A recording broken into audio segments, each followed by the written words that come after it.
right? I mean, it's true. It is true. Welcome back, friends.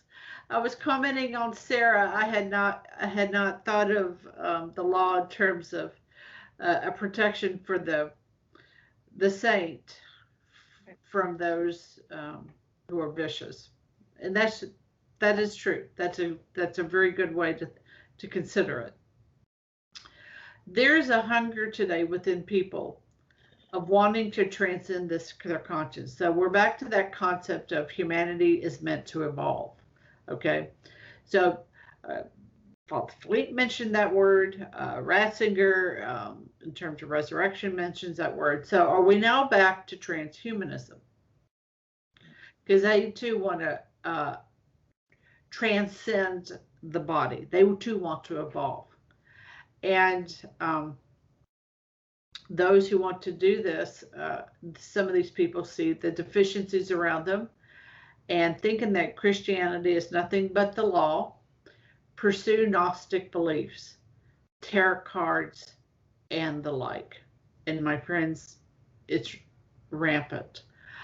And I think they're right to perceive the trap of reducing spirituality to the law, but they fail to understand the type of evolution that Father Philippe and Ratzinger is thinking of, because it's an immersion into the very life of Christ himself. Right. And perhaps you can see there the counterfeit that Satan always offers. He knows that man is going to become divinized, not by his own power, right? But because that is going to be a free gift of God who became man so that we could become like him and become divine, right? This is a free gift that is given. But Satan can't abide by that free gift. And so he's going to convince man that man must become divine under his own powers. And so we will strive to become like God, right? Because we are created in the image and likeness of God. It is within our capacity to become divinized, right? We were created for that purpose, but not outside of grace. It's like building the Tower of Babel again and again and again and again. yes, right? yes. We perpetually think that we can get to heaven because we can do it on our own. And this is just the next level of the Tower of Babel. The famous Augustine, love, then do what thou will, is put into proper context when a definition of love and freedom is evidenced in the life of Christ. There is no way or truth of life but that of Christ. So that love and do it thou will. So that sounds like, oh man, that heresy where it's just to the will with Nietzsche. Did that, or will to power. Yes, will to power. Yeah. And that's not this, because you have your love has actually been defined in terms of the free gift of self and all those other points we talked about previously. Yeah, you cannot have a dialogue. You can't quote Augustine if you don't know what his definitions. It's disingenuous to quote someone and to implement your own, to insert your own definition into what he says. Because love and do what you will is profoundly beautiful.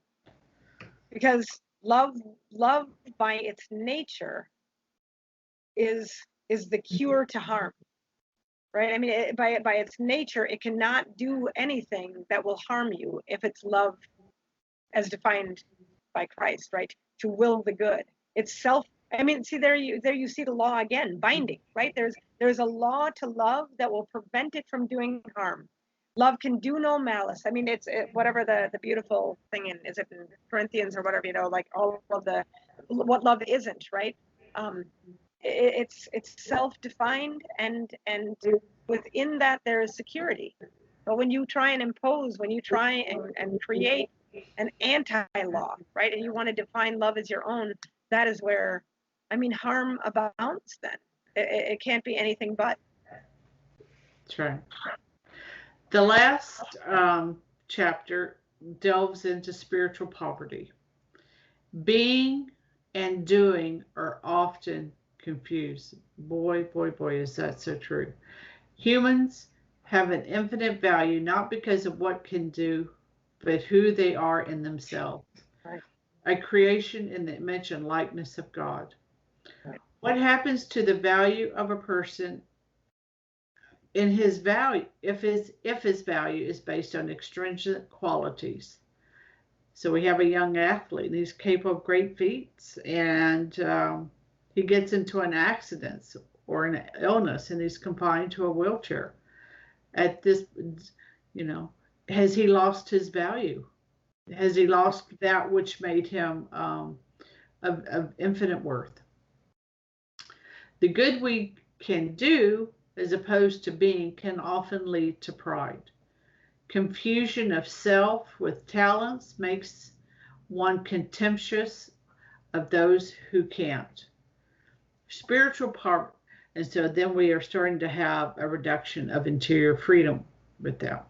Spiritual poverty is the counter to this destructive confusion.